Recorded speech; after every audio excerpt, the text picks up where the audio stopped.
Alle unge skal i erhvervspraktik i 7., 8. eller 9. klasse. Skal det være hos jer? Når I åbner jeres døre for unge i erhvervspraktik, er det værdifuldt for både jer og de unge. I inspirerer unge til at vælge en uddannelse i jeres branche.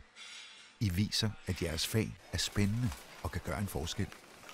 I styrker jeres omdømme og kendskab i lokalsamfundet.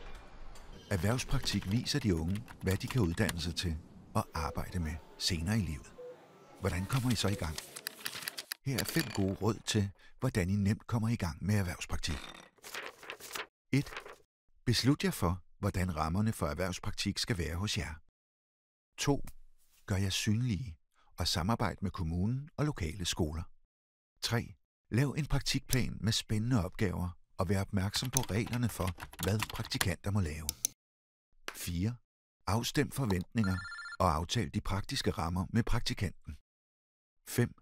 Giv praktikanten en god oplevelse og følg op bagefter. Er I klar til at gøre en forskel for unge? Åbn dørene for erhvervspraktikanter. Læs mere og få hjælp til at komme i gang med vores guide til virksomheder.